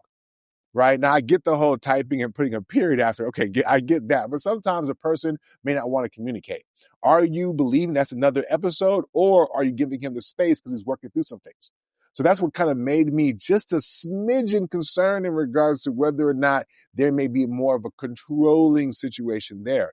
But the minute that I thought that, I then looked at Gucci. And you have to recognize that it takes the right kind of woman to deal with a nigga like Gucci, okay? Okay, and you know how I know? Because somebody would probably say that about my wife, right? It take a right kind of woman to deal with some of us crazy motherfuckers. Now, I may not be certified like Gucci is in regards to the schizophrenia and all that. Plus, I'm not selling a book. But in terms of my personality being outsized, in terms of sometimes people think I'm a bit much to handle. So I do get that a woman like her in her position, she got to be strong. She got to be able to kind of, be able to talk to him. And more importantly, I think he has to submit to her to do that. So it made me realize that, like, I get it from outside looking in, certain things like, ooh, I wouldn't do it like that. But given the information available to us, it looks like a couple that supports each other, that trusts each other, right? That leans on each other. And she seems like a woman who's like, hey, man, I'm going to hold my man down. I'm going to do whatever it takes, even if it's against him. Because, I mean, again, if you know a little bit more about Gucci, he ain't the most, docile nigga out there, right? So he has to be willing to submit to her. And she also, I think, has to be responsible with that submission. And I hope for both of them that's the case, right? And lastly, I'll say this, though, because I think the part when it comes to vulnerability that men feel the most concerned about is it being used against us or being thrown back into our face. Right now, I think that might have been a little something that we might have seen too, because obviously they're talking about it openly. But I don't get the impression that maybe that's an issue in their relationship. But in general, part of the reason why men don't speak to their women or women in general is because they fear losing that mantle. See what I did there? Right? The idea that I'm strong and I'm never going to weak and I don't want to be a bitch and I'm supposed to uphold it. So when you find a woman that you can be vulnerable with, that you can be honest with, that can see you at your worst, and she's still going to ride with you, that makes it a lot easier to submit to that woman, right? Because she was with that brother for a very long time and she held it down. So I get it. And I get why men are concerned about the vulnerability. I would just say, listen, man, if you can't feel vulnerable enough to discuss certain things about yourself with your woman, at least get some help. You know what I'm saying? Because listen, your woman may not be qualified, like maybe she's not qualified, right? And so it is important to S&M's point to try to get some help and make sure that you are being cared for by professionals, right? And I do think that's the case with them as well. I think she's just a strong advocate and also helping to manage the rest of his situation. So kudos to them. You know what I'm saying? I'm not going to say they're like goals or anything because I'm good on that. But I do think it is a good opportunity to talk about schizophrenia in some of those cases that we don't really talk about mental health as much as we should. Yeah, I can't, you know, it's hard to pile on anything anybody else said. You know, I mean, the Keisha Kior slander will not be had here because she is the type of sister that guys talk about, man, I want a wife like that, you know, hold me down, thick and thin. Like, she is literally the epitome of like the vows you take. I mean, she has literally seen him at his worst, probably more so than his family and friends. She, between the jail, you know, different other mental health struggles, and just managing him probably in a way that maybe even a mental health professional couldn't reach, you know, and that took a lot of strength, a lot of patience on her part, the strength and patience of a real wife, you know, and she is the kind of woman that, you know, guys will write a song about. And like I said, look at him. I mean, he's doing better, and shout out to them for being open and honest about it, because a lot of people who are not as famous or don't have the resources, they're going through this as well. And it can break a lot of couples, and a lot of couples it probably does really break. So hopefully she's showing as an example that how she can be as a wife, and it could be wife or husband, that they can be there for each other and hold it down. And hopefully, and I'm pretty sure if everything was reversed, Gucci Mane will hold her down as well. So that's a real love story, and they should tell their story and write it. You know, if it turns into a book, you know, go ahead and sell it. Tell your story. Why not? But people need to hear this, and I'm glad they went on the radio and told their story. And I'm sure, lastly, there are cases like we talked about in the interview. She did have to be really firm. She couldn't have a soft hand. She had to be really strict and firm with him to keep him from either harming himself or harming somebody else, and just to manage that situation. So I think to the degree that she was harsh or firm, I don't think it was controlling. I think it was coming from a good place, and she was doing the best she knew how. So shout out to her for that, and I'm glad they're in a good place and moving forward. He shot people. Okay, well, that's not good. But I'm not going to say he's violent, but yeah. I think I want to say I've read his book, and he's had episodes when he's had episodes. And sometimes that can, if you're with someone who's dealing with those things, it can be very dangerous, is what I'm saying.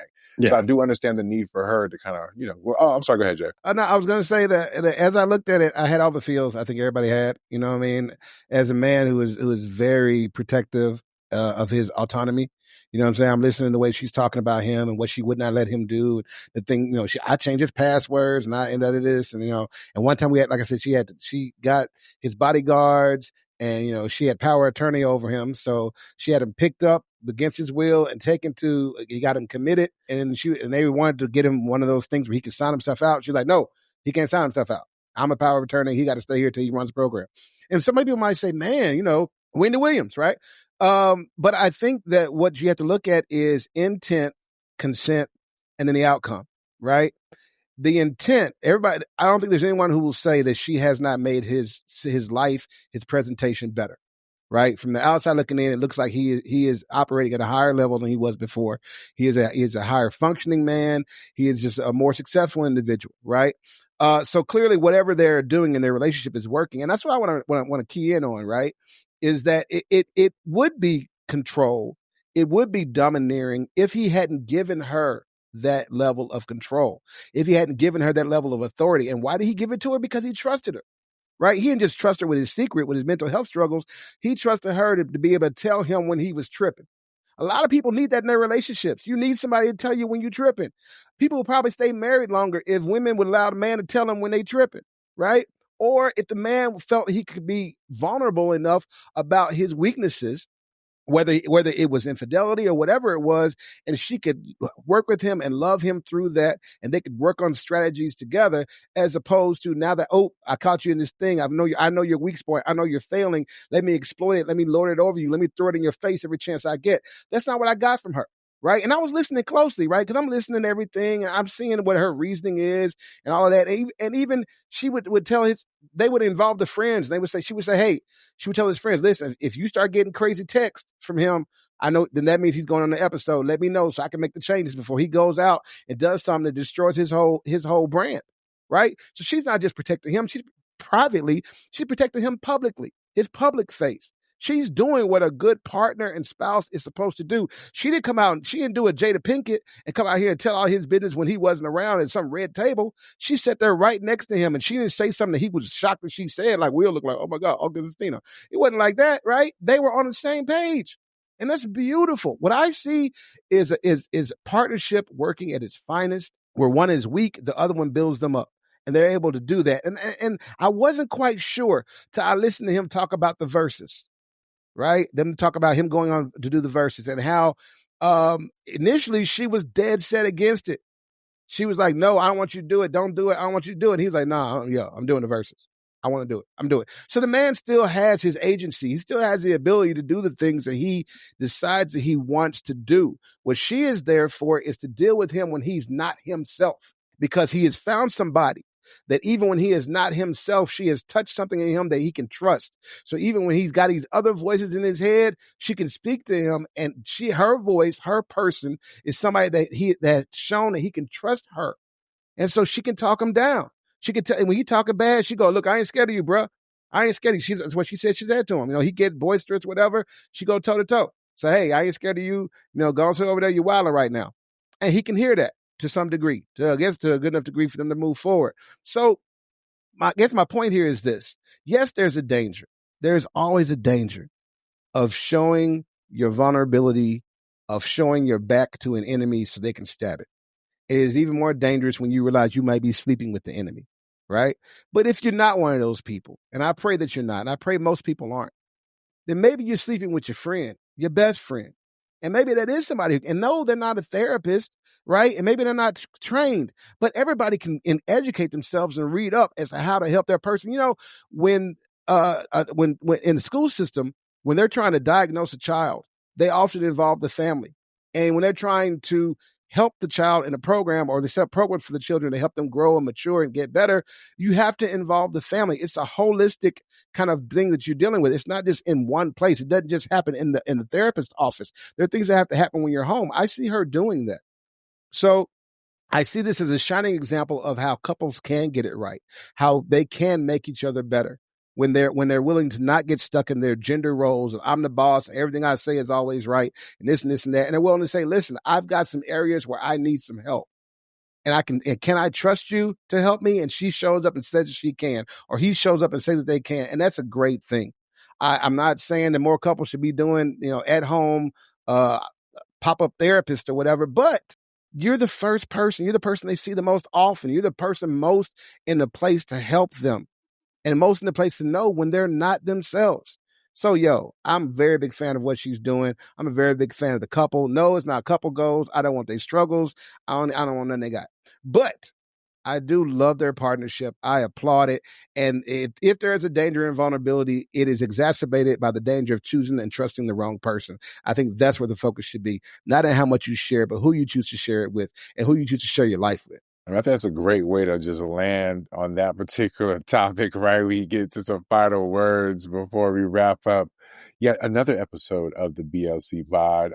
So SNM, you want to kick us off with these final thoughts before we get up out of here? Sure, I would love to. So first, I have two thoughts. The first one is, ladies, don't get caught up in the ride or die bullshit, because sometimes the ride or die actually ends up with your death. And so just make sure that you have the mental capacity as well as the wherewithal to know the difference between when you should be riding and when you should be ride or die and so forth. I do applaud Keisha in regards to her relationship. I definitely don't see this as couple goals, but as far as how we used to, put lack love and so forth on this pedestal, but because it works for them, because notice there are key words that everybody mentioned in this conversation, which was partnership, submission on both parts, and so forth. So just know who you with. And I agree with Jay that is the trusting and picking the right partner for you that will determine that. Last but not least, I would like to say that it's interesting, Jay, I have wanted to push back a little bit earlier when you talked about the being a stepfather. Basically, I think that ultimately being with a single mother actually shows the man's ability to not only lead, but to nurture. And I think that's a part of that conversation, but that's only if he's willing to lead and nurture. And that's where I believe that lies. Listen, you know what? I just realized after we talked about this whole Keisha Cure, Gucci Mane situation, that's the kind of love I think J-Lo is missing. This, that heartfelt, we are going to literally hell and back, the ends of the earth. That's what she's missing between all 10 of her engagements and marriages. I think she may want to take a page out of their book. She may need a ride or die, S&M. I know you said we don't want anybody to die, but she definitely needs a rider, and she could maybe take some lessons from them. So, J-Lo, give Gucci and Q a call, pick up some lessons. Hopefully it works out. I just want to take a minute. I think I've been a little rough on my single mothers out there. It seemed that way. It's just a little tough love. I love you. I'm taking my glasses off. Let you know, I love y'all, okay? I love y'all. And I'm not saying that you guys shouldn't be dated. All right. I have said it in the past, though, to be honest. But but what I am saying is that it's hard, and you need to accept that it's hard. And you need to accept that you are not the same as a woman who does not have kids. You need to accept the fact that people treat the birth parent different than the step parent. There's a little more trust that they give to the birth parent, right? The two birth parents do argue over the child, but never does one of them go, "Oh, this is my child. This is not your child. If it was your," and there's the issue that can be very hard to overcome. So I'm not saying don't do it, but I'm saying don't do it ill-advisedly. Make sure that this young lady with these kids is raising good people that you want to be around, right? Want to be around them and not just her. That's all I'm saying. Go ahead. Earlier I was talking about dick being women's kryptonite, right? But apparently confidence can seem to be men's. And it's weird because confidence is such a fickle thing. You know what I mean? I hear all this talk about high value, but I don't know if that's synonymous with high confidence, right? I think you can be worth maybe a lot, but maybe you still don't think you're really worth anything for real, if you really understand what I'm saying. So I would just wish that there's a way that brothers can cultivate their confidence in themselves. The same way that you believe you're going to be that rapper at 40, why can't you believe you're going to find that single mother who's going to hold you down, right? Same way that you go get that podcast off the ground is the same way that you can find a woman who's going to love you down, right? We talked about men being afraid of showing their love and being afraid. Come on, man. You know what I mean? Confidence goes a long way. Find a way to get you some. And if you can't find something within yourself, there's always God. And I'm being dead ass, right? You don't have to have the confidence within yourself, but you have a belief in God. Do you think God's looking out for you? Or no? You know what I'm saying? Because if you can't even say that, no wonder you don't believe you're going to find a good woman. You know what I'm saying? God don't even love you. And I'm telling you different. God does love you. And Nic Nice cares if don't nobody else care. I'm sorry, y'all. But listen, I guess I'm already checked out in my head just a little bit.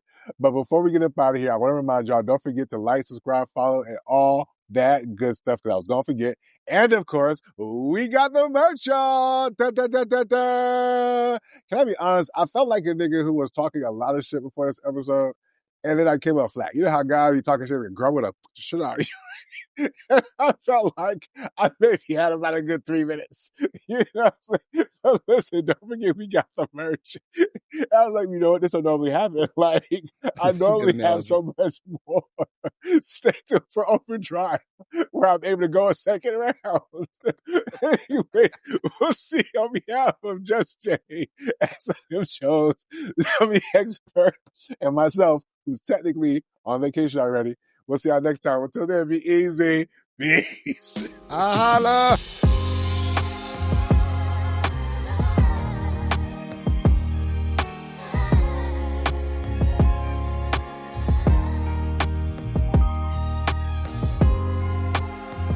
And we're back. That's right. A little overtime. Now listen, Little blue y'all. pill. Huh? A little blue pill. Go ahead. Keep going. Yeah, you know what I mean? I got my energy back. There you go. Yeah. That blue Gas station. diamond.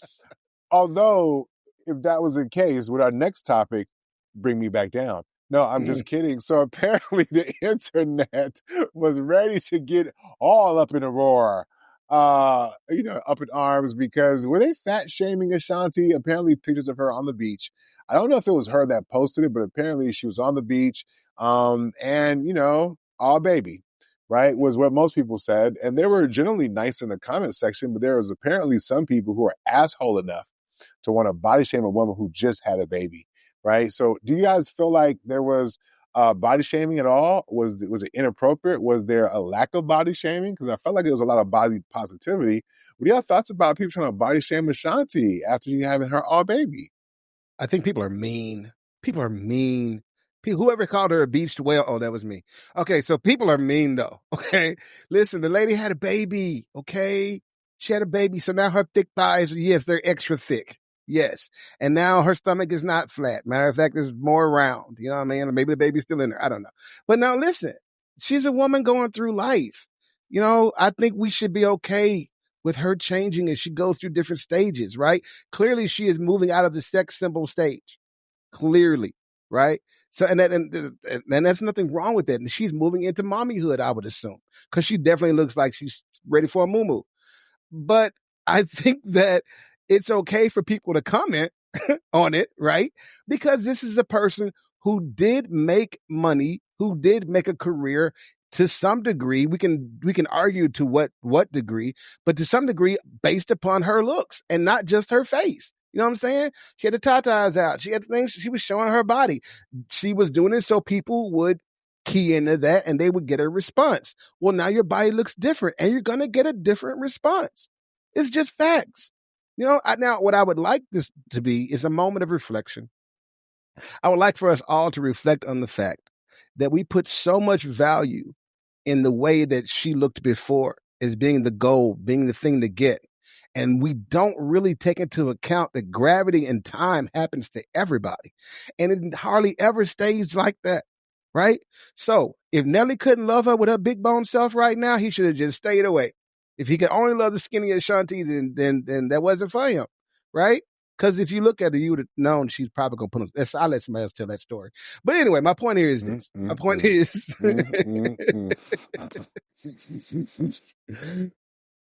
I pull back. I saw. Yeah. That's why you don't share shit to pre-pro. Mum's the fucking word. I almost shut off. My bad. Okay, so let me land now before I violate anymore. And I'll land with this. I'll land with, if you're going to accept praise over how you look, then be prepared to accept criticism over the very same thing. The same thing that made you mad can make you mad. You know what I mean? It's just where it is. She traded on her looks, and now she's, getting traded on for her looks. It's life. Now, I would like for y'all to let her breathe because age happens to everybody. And maybe, like I said, this is her new mommy look, right? This is Ashanti the mommy. Y'all hadn't seen that yet. So stay tuned. That's all I'm saying. Go ahead. Yeah. So I find this so interesting. So there was a lot of positivity, but there was, of course, some body shaming. And this is why I find it interesting, because we say, so first we want women to have babies, right? And then we shame them for their bodies that didn't snap back immediately after having that baby. And let's think about it. She's 45, having her first baby. And so there's already other hormonal issues that she most likely have to deal with just because of her age while having this baby. Now, here's the other part too that always fascinates me is we say that we want natural, as in men say, they want natural beauties and they want women to be natural beauties that age a certain way, but then we're shaming somebody who is actually operating within her natural beauty.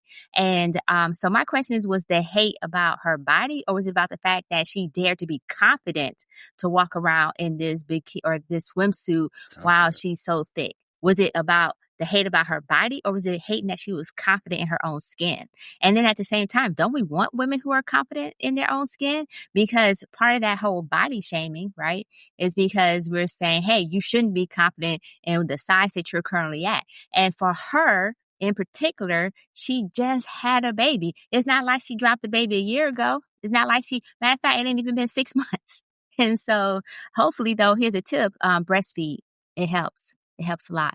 But anyways, for her to lose this baby if she don't have any trainers or and I'm sure she has the capability of having that. But my issue is along the whole conversation is why. I think she looked great. I was looking at her and I was like, oh, wow, she looks great considering that she dropped that baby. And while she gained more weight than what I thought she would have gained, but hey, everybody's different. Everybody's different in the sense that some women gain 20 pounds, some women gain 30 pounds, some folks gain 40. Some folks don't gain much. They gain like 10 pounds because it's all baby. And so I think everybody have babies differently, and we should be celebrating the fact that she was courageous and bold enough to stand within her confidence and love her body. Because you know what? Nelly does love that body. That's why they still together. Because he didn't say, you know what, you blew up a little bit. Oh, he recognized that she went through a life-changing experience by bringing another life into the world, and therefore he's respecting that and saying, I got you. Now, if it's 2-3 years later, and she trying to get that snap back and she got all these resources and she ain't got it back. Now I can see why they may or may not body shame, just depending on if she's heading perimenopause, menopause, or whatever. So I say it was more positivity, which I appreciated, but at the same time, it still disgusts me that there was still some hateful comments considering that she literally just had a baby. Yeah, I don't know about the looks great. I think that's a bit of a stretch, but like those marks. Go ahead. like the stretch mark. Yeah, but I can give grace to say, listen, the snapback of 45 is not going to be the snapback of 25, guys. We just gotta take that for what it is, But I don't know about great, but she can get the personal trainer, get the dietitian, grind it out. She could get all the way back to where she was. It's just going to take a lot more work. It's not impossible, right? It's not like she's got to go clock in at the HR department and, work her 8-9 hours a day and then come home and take care of the kids. Look, she's got time to go to the gym, 2 hours a day, have a meal prep done for her, maybe even mix in some yoga and Pilates. So this is not, this is not an impossible situation to salvage, right? But we just got to accept, listen, she's not going to have the snapback if she had that kid when she was 22. That's just not a fucking thing, Do I think it's a great and bold, courageous thing to have your first kid, at that point? It can be. And it is in a lot of cases. It's definitely a miracle. But the body shaming, guys, come on, man. She's 45. Just find something better to do. I don't know. But the great, looking great, I'll say decent, not great. Decent is the best you're going to get out of me. But we're going to get Ashanti back to her yacht body. We got to have that back. Because listen, you know who did it? You know who can do it? Nicole Murphy. Isn't she like 60 now? It can be done. Just got to hit the weights, grind it out. Don't do the whole running thing, a straight cardio. Take it from me. Hit the free weights. You'll be back to your yacht body in no time. But what you brought up, S&M, or was it Jay? That is a good point when women abuse I had a baby thing. Like, ma'am, your baby's 14. Like, go to the gym. Stop playing with us. You're playing in our face. I'm going to leave it alone. S&M, Jay had already been toxic enough. I'm like, I don't got to add nothing to this. I could just kind of kept it moving. But then you talked. And then I was like, wait. Because the Weaponized is always I'm always here, the Weaponized. I think Delvin kind of hits it at it, like, oh my God, she looks great. Weaponized. You know what I'm saying? Like, that's why we can't never trust y'all opinion. How your girlfriend look? Oh, she looks great. Yeah, Weaponized. Right?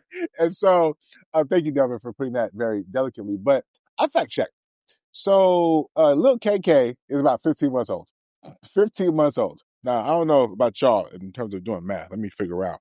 Like, these were recent pictures, I'm guessing, right? So when I heard S&M, this is not me saying, oh my God. It's like, oh, she just spit the baby out 6 months ago. No, ma'am. No, ma'am. It's 15. 15 months ago. 15 months ago. So I disagree with that. That's number one. Number two, this is not even me fact shaming. This is more me fact checking. You see what I did there? Anyways, number two, confident. That girl was not confident. Okay, where do you get confident from? Yes, she was out there making the best that she could with the time. Those pictures look like there was somebody doing that bullshit that people do around celebrities. Oh, look, it's just Shawty taking pictures. You know what I'm saying? I get it. Maybe she still wants to be relevant. I get it. But when I saw her move around stage in that one outfit and on that, I didn't see a confident woman. I see a woman trying to make the best of it, right? Trying to live her life. But confident? Come on, man. Not when she was used to moving and look at how she was before. Jay's 1,000% correct. I think what's unfortunate is that she is being judged in the lens of who she was just 2 years ago or 16 months ago. Right? Like, that's number one. That's number one. So again, I'm not fat shaming, I don't think, but I'm gonna be honest because y'all niggas ain't being honest. So we gotta do it because I'm looking at it from Nelly's perspective. Okay, this is all about if he likes it, we love it. But this is Nelly, Mr. Hot in Here. Is there no expectation for her to eventually snap back, or is this where Nelly's gonna have to rest? And forget Nelly for a second, right? I can be honest for myself. I had concerns. Like, there was a point where the relationship might have been in trouble, and we didn't have any kids. You know what I'm saying? Like, I'm just talking about what you're attracted to. I'm talking about what you got into the relationship with. I'm talking about the expectations of maintaining some modicum of that throughout the relationship, right? Like, if I've been this size my whole life for the most part, give or take. If I all of a sudden grew to be twice my size or gained 200, 300 pounds, and now I can barely move around, would I just expect my wife to accept that, or no? So I'm not trying to say that's what Ashanti's doing. I'm just trying to merely posit that this is a great opportunity for us to talk about what does happen, right, when this happens. Because for a lot of regular men, this does happen, right? And then you know, whether it's, hey, postpartum, cool, you got some grace for that.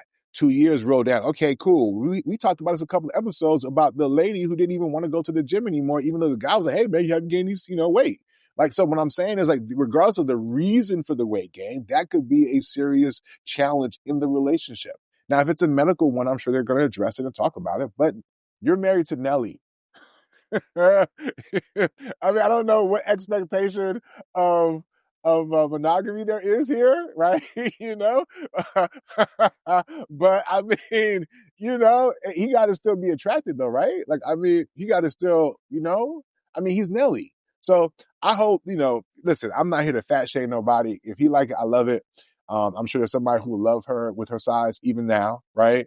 But I'm just saying that, like, she was not confident for real. I do foresee there being challenges. And I think any man could have foreseen this too, right? She wasn't the slimmest person. You knew that she was going to, you know what I mean? So he probably, to Nelly's point, he probably knew at the time it was and he accepted it. And God bless him for being solid and loving that woman through this hard time or these fat times. I just hope that people can just be honest about the impact that this could have for real. And men are going to get villainized 1,000%. And I'm here to tell you, my brother, don't care. Okay. You know what I mean? You only got a couple of options. Either you leave or you cheat. You know what I'm saying? And I'm not going to shame you out of either choice here. You know what I mean? Because guess what? When she catches you cheating, guess what you can do? Throw her fat back in her face. Or a third option, you can work out with her. Third option. These are just jokes, y'all. Kind of. Okay. I'm just saying. What's she gonna say? What she gonna do? Run around the house? What's she gonna do? I'm sorry. You know what? Y'all want to promote anything before we get out of here? I don't want to promote anything. I do want to say I was very toxic. The beach whale thing, maybe I felt bad. It was very toxic. So take it back. That's somebody's wife. Giving, though. It was giving. That's what I thought myself. But that's not. I thought she was very respectful. If you're gonna keep it a buck, I was thinking about dormant, but never mind. not Rasputia. Yeah, I was like saying, no, you guys are taking it too far. She did not like no damn Norbit. No. That's some bullshit right there. Because she wore a one piece. If she had worn a two piece, then that would have been bad. You know what I mean? But she did a one piece. So I'm gonna give her grace for that. You know what I'm saying? That's my promotion. One piece is for people with working out their body issues, not a two piece. Don't do that. You're not ready for that. That's not you. It's levels. Go ahead. No, you know what? She needed to probably get like some type of Weight Watchers situation. Get like a little, what do you call it? Like a brand sponsorship deal or something. Yeah, something. Yeah, and then snap right back, yo. Yeah, right back. Yeah. And I mean, we got Ozempic out here. Come on, man. Somebody take the shot. Take the shot. Some Ozempic. No excuse. Take the shot. So, to the women who are dropping babies and whatnot, I will say that you should be conscientious of your health and how that affects you later on in life, because the bigger you are, the more complications you may have as you age. So for health reasons and purposes. And attraction. Yeah, For I got health you. Yeah. You want reasons to keep your and man. purposes. And if you want to keep your man, That too. then you should take care of yourself. So I'm pretty sure she's on some type of meal plan, meal prep, or whatever, so that she can snap back as soon as possible, or as closely, considering whatever situation, i.e., whatever her hormones and so forth is that she's going through, her schedule, whatever. So, but women, I do think it's helpful to be mindful of the weight gain before, during, and after, because I've known some women who had to lose weight just to have a baby safely. So please be mindful along those lines. And attraction is a big thing. So think about that too. Facts. Anybody selling anything? Are we good? I Always do want to selling. point out something else real quick. We talked about the whole gym thing. Nick, you made a good point. You are married to Nelly. I have seen pregnant women in the gym looking like they're ready to drop any day. They are in the gym grinding it out. So you're married to Nelly. Get back to yacht body so you can be the 50 and fine on the yacht and killing it. I know you can do it, Ashanti. We believe in you. I'll tell you one thing. If she don't, this marriage is over in 3 years. It's a wrap. You know what I'm saying? This marriage is a wrap. You heard it here first. But hey, Wow. I'm the same one who said that she got what she wanted anyway, which was the baby, right? I remember I said when we first talked about this, I said that. So if they go 5, that's great. You got you a 5-year with Nelly and a baby, and he's gonna be a good dad. Girl, winning. They're just end up like Layla Rashawn. Anyways, guys, we'll see y'all next time. Until then, peace.